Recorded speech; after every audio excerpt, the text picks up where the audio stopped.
विद्यार्थियों, स्वागत है आपका अध्याय 3 दो चर वाले रैखिक युग्म समीकरणों के हल में। इसमें हम कर रहे हैं प्रश्नावली 3.3 और मैंने आपको बताया था कि अब हम कर रहे हैं दूसरे सवाल का 5वां भाग, जिसमें हम जो समस्याएं हैं इन सवालों के अंदर जो भी समस्या है इसको हल कर रहे हैं हम विलोपन विधि से।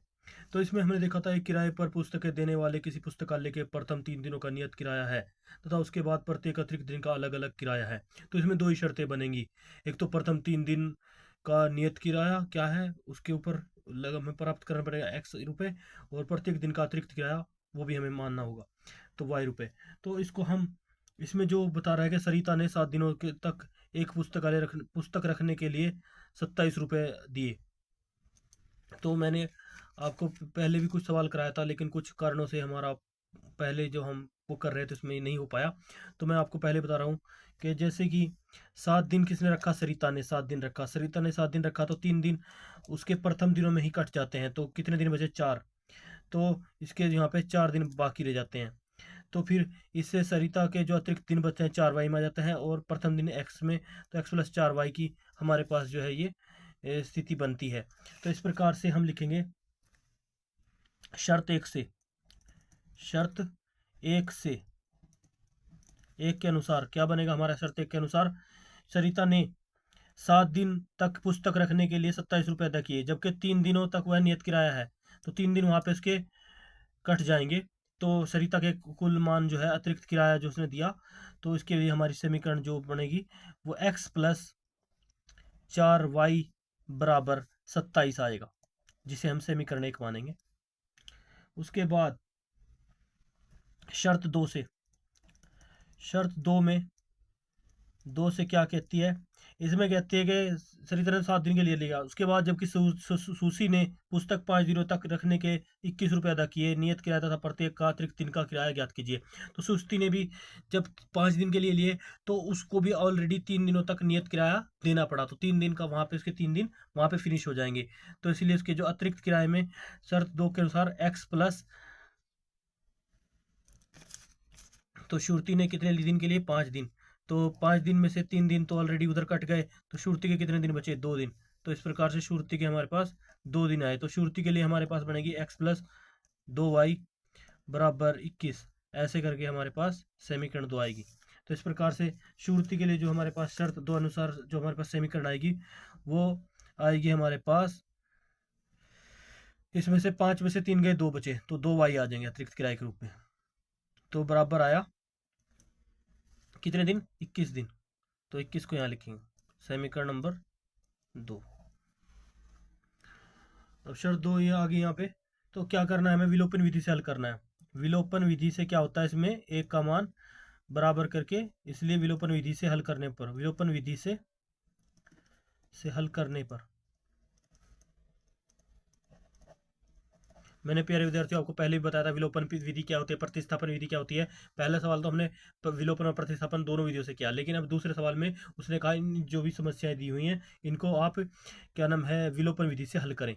तो हम इसे विलोपन विधि से हल कर रहे हैं यहाँ पे। तो लिखेंगे x+4y बराबर 27, x+2y बराबर 21। क्योंकि मान यानी सारे यानी एक अंक समान है, तो घटाने पर लिखेंगे। घटाने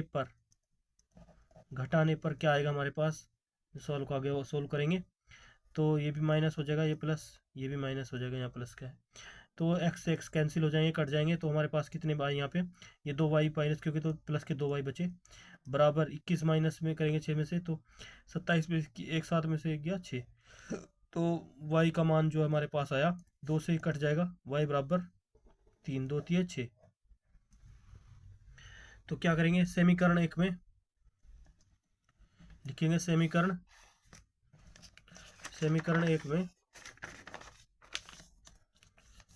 1 में y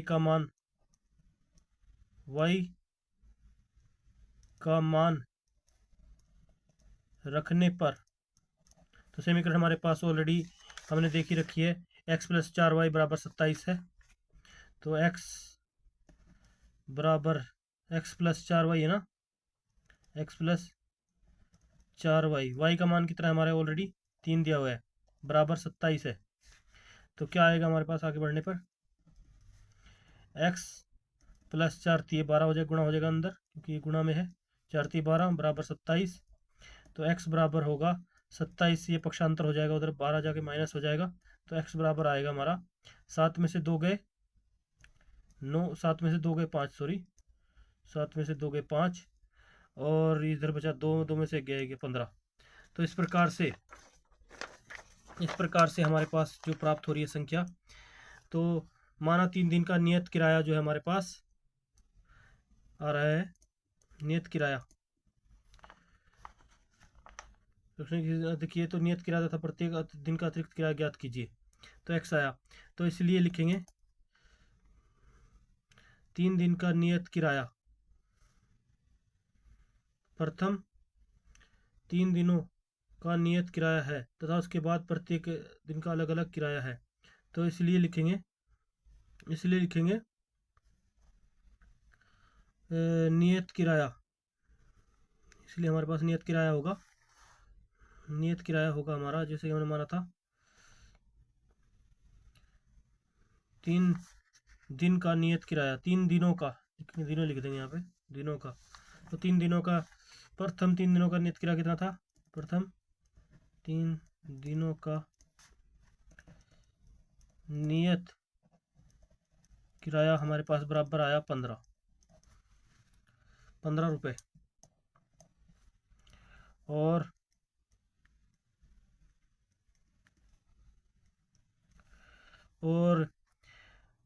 क्या है, प्रत्येक दिन का माना था ना, प्रत्येक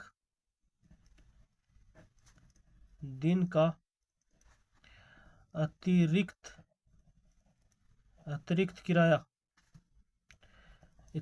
हमारे पास कितना आया, 3 रुपये। तो इस प्रकार से हमारा आंसर आएगा। तो प्यारे विद्यार्थियों, आज ही हमारी पूरी प्रश्नावली 3.3 कंप्लीट हो गई। नेक्स्ट प्रश्नावली हम कल करेंगे, तब तक के लिए बाय बाय।